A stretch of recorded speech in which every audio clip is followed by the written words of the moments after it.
Hello everyone. Today आज हम लोग करेंगे conditions of solvability of linear equations. Okay, देखिए दो लाइंस हैं। Suppose linear equation of a pair of line, मतलब दो लाइंस के बारे में बात कर रहे हैं। तो दो लाइंस है, या तो वो दोनों इंटरसेक्ट करेंगे, तीन कंडीशंस होंगी, या पैरेलल होंगी, या कोइंसिडेंट मतलब एक के ऊपर एक होंगी, ओवरलैपिंग करेंगी। तीन कंडीशंस हैं, तीन ही कंडीशंस होंगी। और इनके सॉल्यूशंस कब होंगे? यदि वो इंटरसेक्ट कर रहे हैं तो कैसा सॉल्यूशन होगा, इसमें कैसा सॉल्यूशन होगा, इसमें कैसा सॉल्यूशन होगा, यही कंडीशंस बतानी है। तो पहले मैं थोड़ा सा आप लोग को रिकॉल करवा देती हूँ मैं कि दो लाइंस हैं, यदि ये इंटरसेक्ट कर रही हैं, इट मीन्स एक तो इनका डेफिनेट सोल्यूशन होगा ही कॉमन, उसे हम कहेंगे यूनिक सोल्यूशन। कि एक एग्जैक्टली सोल्यूशन है इनका, इन दोनों का हमें पता है क्या सोल्यूशन है एग्जैक्टली, तो उसे हम कहेंगे यूनिक सोल्यूशन यदि इंटरसेक्ट करेंगे। क्लियर? तो इसका एक सोल्यूशन होगा। अब दूसरा, यदि ओवरलैप है तो इसमें क्या होंगे, जितने पॉइंट्स हैं इनफाइनाइट पॉइंट्स, वो सारे इसके सॉल्यूशंस हैं। इट मींस इसके इनफाइनाइट मैनी सॉल्यूशंस होंगे। क्लियर? एक लाइन ये आई, दूसरी लाइन के भी हमने ग्राफ में बनाया तो वो भी इसी के ऊपर आ रही है।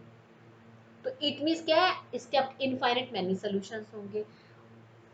अच्छा, थर्ड कंडीशन इज पैरेलल, कि कहीं भी मीट नहीं कर रही है, तो इट मींस नो सॉल्यूशन, इसके सॉल्यूशन ही नहीं होंगे।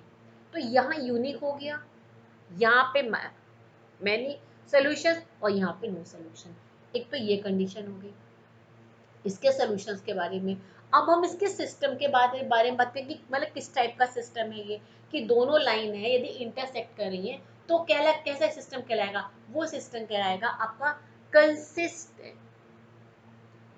कंसिस्टेंट, कि दोनों कंसिस्टेंट हैं, ये वाले भी ये भी, जहां पे मैनी सॉल्यूशंस हैं, इंटरसेक्ट कर रहे हैं, दोनों में कंसिस्टेंट हो, ये सिस्टम कैसा कहलाएगा?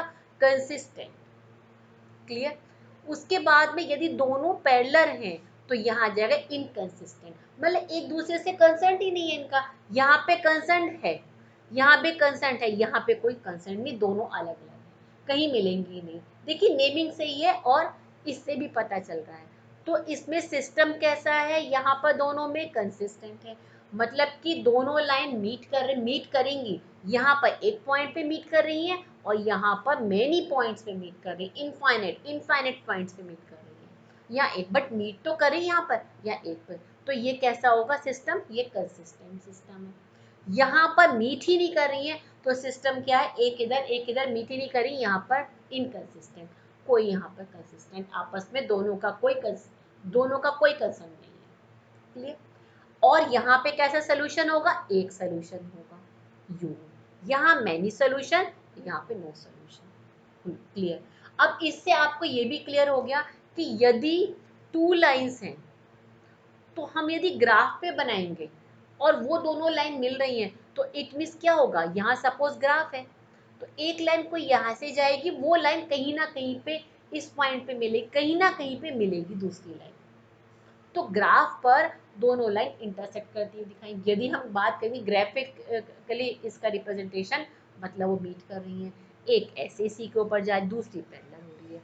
ये मैं सब अभी चीज़ें बताऊंगी। मैंने ये तीन एग्जांपल्स लिए, तीनों एग्जांपल मैंने इस तरह से लिए कि फर्स्ट वाली तो इंटरसेक्ट वाली है और जो दूसरी वाली है वो पैरेलल है, एंड थर्ड वाली इसमें सॉरी, फर्स्ट वाली यूनिक सोल्यूशन है, इंटरसेक्ट कर रही है, और जो सेकंड वाली यहाँ पे इनफाइनाइट मैनी सॉल्यूशन है और इसमें नो सॉल्यूशन है। मैंने एग्जांपल्स ही ऐसे लिए हैं इसमें। तो अब यहाँ मैंने थोड़ा टेबल टाइप बना दिया। अब इसको यदि हमें देखना है, हम यहाँ पर इन क्वेश्चंस को आपने सॉल्व तो कर चुके हैं, सॉल्व तो आप लोग कर चुके हैं। तो यहाँ पर मैं आपको बताऊंगी कि मतलब इसमें आपको करना विदाउट सॉल्विंग, हमें बताना है, इसको देख के सॉल्व नहीं करना है, विदाउट सॉल्विंग बताना है कि यहाँ पर क्या है। तो उसके लिए क्या हम करते हैं, ये आपको मालूम है A1/A2, और हम निकाल लेंगे B1 B2 C1 C2 ये तीनों चीजें निकाल लेंगे हम।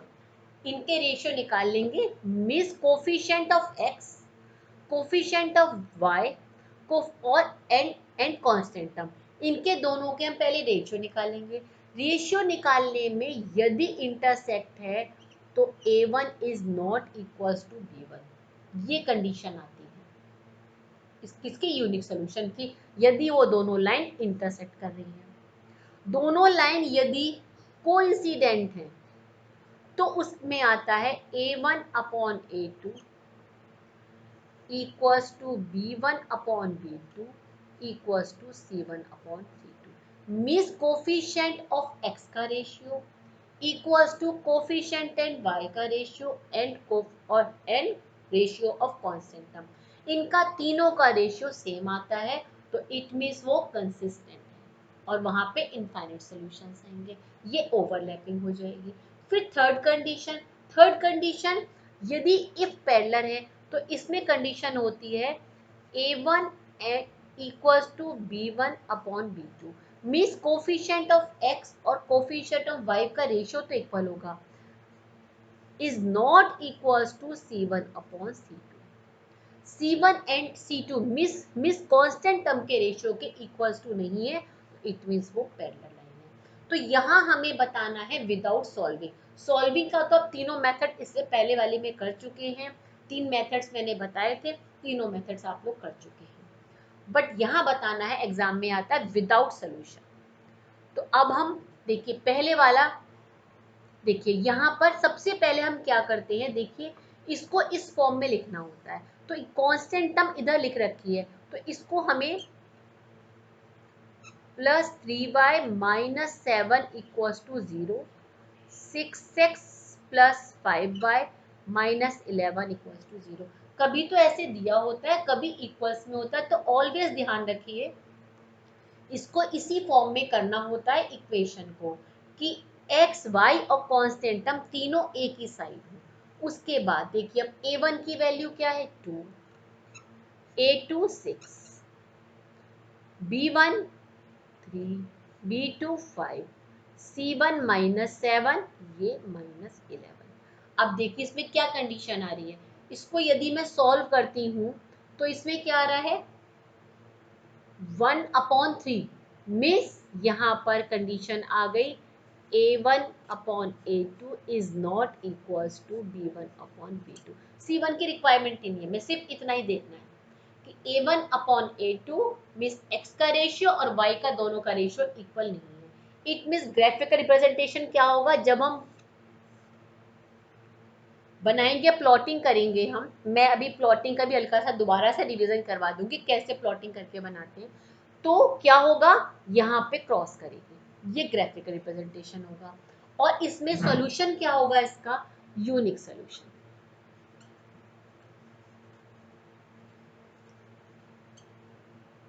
एंड सिस्टम कैसा है, ये सिस्टम है ये कंसिस्टेंट,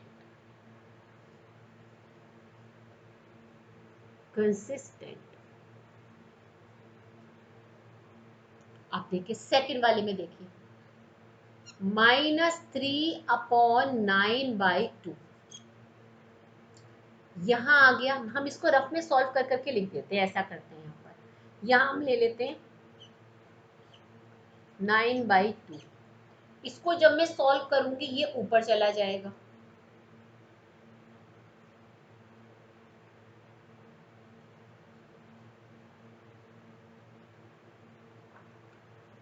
ये ऊपर चला गया, 3 1 जा 3 2 जा, सॉरी 3 1 जा 3 3 जा, इट मीन्स आ गया यहाँ पर -2/3, इसको भी सॉल्व कर लेती हूँ मैं, 4 अपॉन -6, 2 जा 3 जा मीन्स -2/3, थर्ड वाले को भी सॉल्व करूंगी मैं, हालांकि मैंने एग्जाम्पल सारे ऐसे ही लिए हैं कि सब सेम आएंगे, ये भी सेम आएगा, तो तीनों इक्वल हैं, miss A1 upon A2, condition क्या आ गई इसमें B1 upon B2 equals to C1 upon C2, अब तीनों इक्वल हैं, तीनों इक्वल है, इट मीन्स यहाँ पर क्या आ जाएगा क्या इसमें रिप्रेजेंटेशन होगा, ये हो जाएगी कोइंसिडेंट। क्लियर, मतलब कि मीन्स यहां मैं लिख देती हूं इंटरसेक्टिंग, इंटरसेक्ट, यहां लिख देती हूं मैं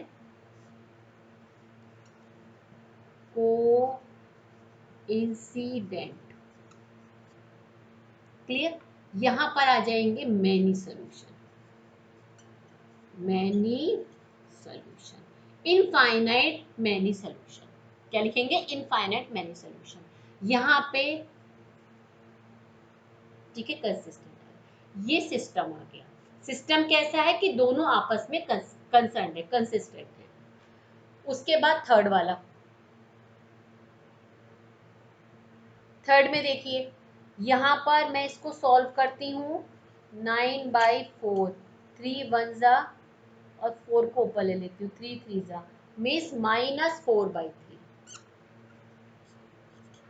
ये भी -4/3 आ गया, यहाँ आ गया 7/5 means A1/A2 equals to B1/B2 is not equals to C1/C2. It means parallel line. कैसी लाइन हो गई, पैरेलल। और क्या इसमें सॉल्यूशन होंगे, नो सॉल्यूशन। यहां पे आ जाएगा इनकंसिस्टेंट, मीन्स कंसर्न नहीं है, इनकंसिस्टेंट। तो देखिए, तो हमने विदाउट सॉल्विंग के ही हमने कर लिया। तो अब एग्जाम में देखिए क्वेश्चंस कैसे आते हैं, क्वेश्चंस इस तरह से आते हैं कि पहले इनकी कंडीशंस बताइए, कि पहले चेक करिए कि इसके इसमें सॉल्यूशन है, कि इसका यूनिक सॉल्यूशन है कि नहीं है। यदि यूनिक सॉल्यूशन है तो उसका सॉल्यूशन बताइए। ये इस तरह से क्वेश्चंस आते हैं। तो पहले हम चेक करेंगे, चेक करने के बाद में यदि if A1/A2 is not equal to B1/B2 है, ये वाली कंडीशन आएगी, तो फिर किसी भी तीनों में से यदि मेंशन नहीं है तो आपकी मर्जी है कि तीन जो मेथड है उनमें से किसी भी मेथड में कर देंगे। फर्स्ट मेथड इज ये आपका सब्स्टिट्यूशन, सेकंड इज एलिमिनेशन वाला, एंड इसमें थर्ड इज क्रॉस मल्टीप्लिकेशन। किसी भी मेथड से करेंगे।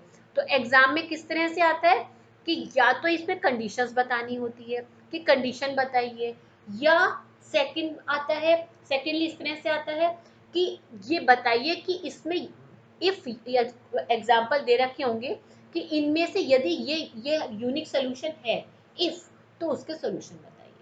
तो होगा, यदि ये कंडीशन आ जाती है तो होगा, अदरवाइज नहीं होगा। एक तो इस तरह क्वेश्चन आते हैं, या फिर क्वेश्चंस इसमें इस तरह से भी आते हैं कि जैसे कोई इक्वेशन दे दी यहाँ पर, ये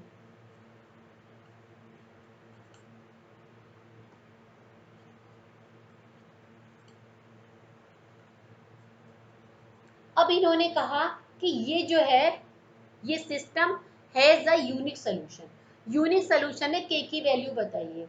तो हम अब इसमें unique solution, it means condition क्या होगी, A1/A2 is not equal to B1/B2।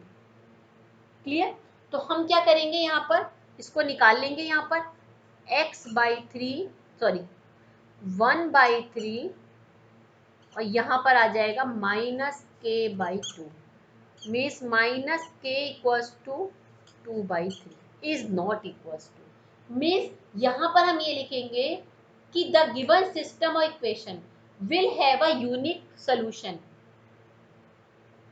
If, मतलब मीन्स ये as a unique solution other than value of k, यहाँ माइनस आ जाएगा -2/3, मतलब -2/3 के अलावा कोई भी वैल्यू होगी तो वो यूनिक सोल्यूशन होगा। सिर्फ के की वैल्यू -2/3 नहीं होगी, अदर देन के की वैल्यू अदर देन 2/3, इसके अलावा कोई भी वैल्यू होगी वो सब उसके लिए यूनिक सोल्यूशन होगा, क्योंकि इज नॉट इक्वल्स टू, यदि यूनिक सोल्यूशन में आएगा। ध्यान रखिएगा इक्वल्स टू मत लिखिएगा, यहाँ पे यही लिखना होगा, इसमें यही लिखना होगा कि all the real value of k other than -2, all the value of, clear, फिर बता रही हूँ मैं, लिखेंगे all the values of k other than -2/3। -2/3 के अलावा जितनी वैल्यूज हैं उनके लिए उनकी वो सब वैल्यू होंगी और उसके लिए ये यूनिक सोल्यूशन होगा। एक तो ये क्वेश्चन आ गया। अब मैं एक करा देती हूँ, इसका मैनी सोल्यूशन वाले का करा देती हूँ मैं। अच्छा ठीक है, ओके। मैनी सोल्यूशन का मैं एग्जांपल ले लेती हूँ मैं। ठीक है, 5x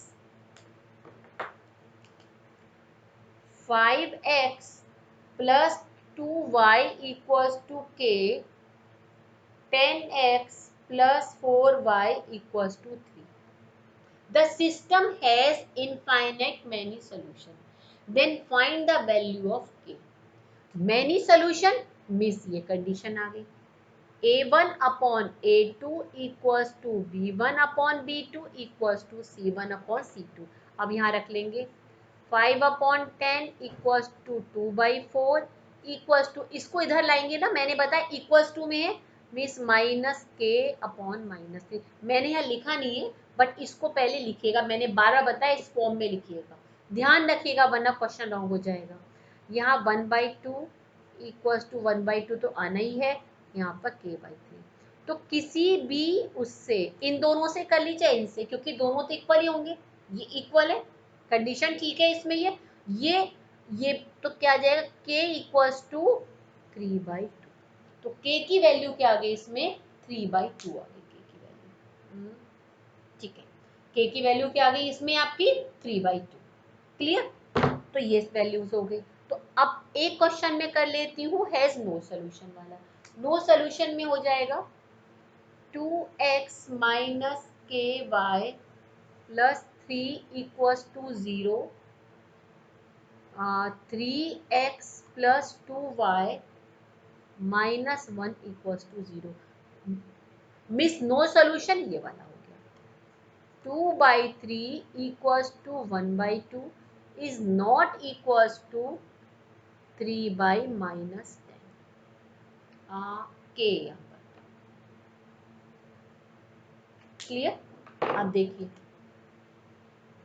2/3 equals to k/2 is not equals to, दोबारा लिख दिया मैंने, -10।